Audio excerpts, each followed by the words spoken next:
Hello నమస్తే అండి అందరికీ. ఈరోజు చికెన్ కర్రీ చాలా ఫాస్ట్గా అండ్ టేస్టీగా చేసేసుకుందాం. ముందుగా 1 కేజీ చికెన్కి ఒక 6-7 ఉల్లిపాయలు పొడవుగా కట్ చేసుకొని పక్కన పెట్టుకోవాలి. ఇప్పుడు ఆయిల్ వేసుకొని ఆయిల్లో ఇలాచి లవంగా పట్ట వేసుకొని ఈ పొడవుగా తరుగుకున్న ఉల్లిపాయలు వేసి కలుపుకొని ఉల్లిపాయలు వేగాక ఒక 4 టమాటాలు కట్ చేసుకొని వేసి 2 వేగేంత వరకు మూత పెట్టి పక్కన పెట్టాలండి. తర్వాత 2 వేగాక ఒక 1.5 స్పూన్ పసుపు,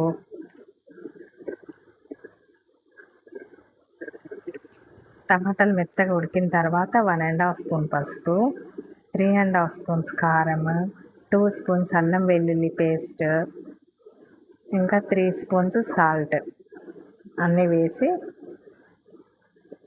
మసాలా అంతా కలిసేలాగా కలుపుకొని సిమ్లో పెట్టి కాసేపు ఉడికించుకోవాలండి.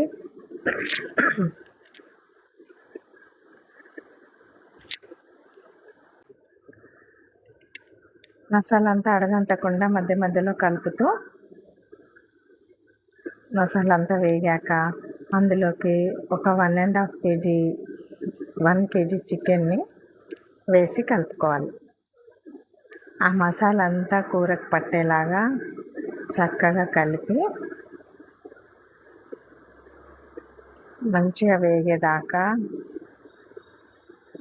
కూర మంచిగా వేగాక ఒక ముక్కలు మునిగే వరకు నీళ్ళు పోసుకొని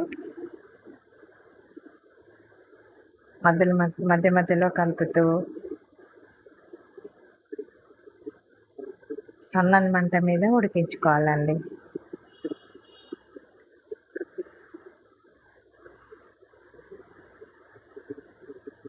ఆయిల్ పైకి వచ్చే వరకు వేగాక తీసి ఒకసారి చూసి కారం ఉప్పు అంతా సరిగ్గా సరిపోయిందా చూసుకొని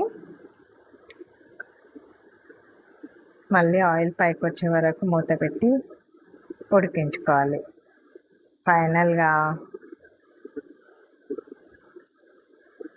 ఒక 2 స్పూన్స్ ధనియా పౌడర్, 1 స్పూన్ గరం మసాలా వేసుకోవాలండి. క్లిప్ మిస్ అయింది, పెట్టలేదు.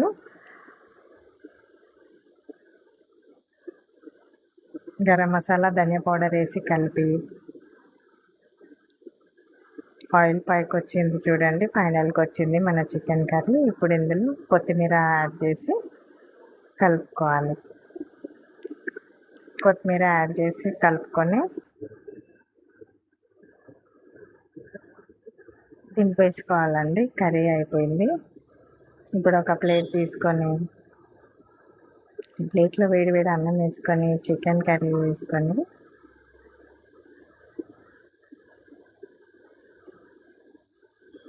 టేస్ట్ చూద్దాము.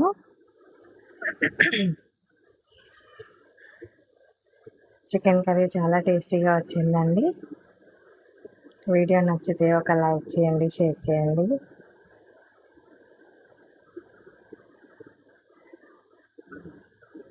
చాలా ఫాస్ట్గా చేసేసాను. కర్రీ మాత్రం చాలా టేస్టీగా వచ్చిందండి.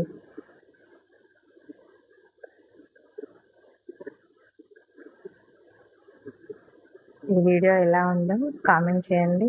థ్యాంక్ యూ ఫర్ వాచింగ్ అండి.